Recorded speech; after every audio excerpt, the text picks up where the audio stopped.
I'm going to show you how to edge sheet goods with solid wood. No fasteners or expensive machinery required. Just some glue, clamps, and basic carpentry tools. I'm edging a piece of 18mm maple plywood with a strip of maple about 19 or 20 millimeters square.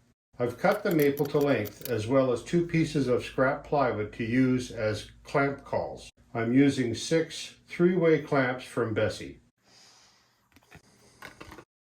I use the clamp cauls so I don't mar the face of the plywood. I apply a healthy amount of wood glue to both the edge of the plywood and the maple.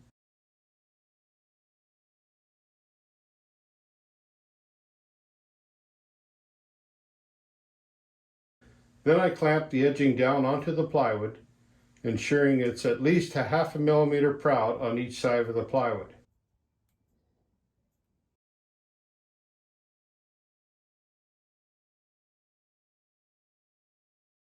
I give some time for the glue to thicken and then scrape the excess off with a chisel.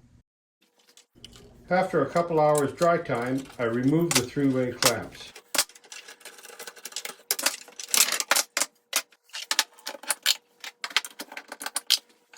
The glue residue is scraped off with a chisel and a card scraper.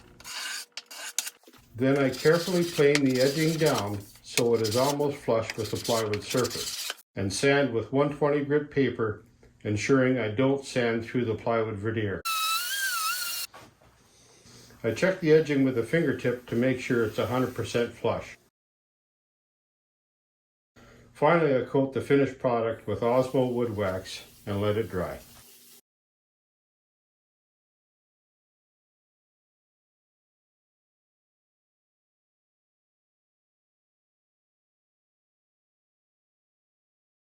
Thanks for watching. If you have any questions on this video, please leave them in the comments section below, and I'll be sure to answer them.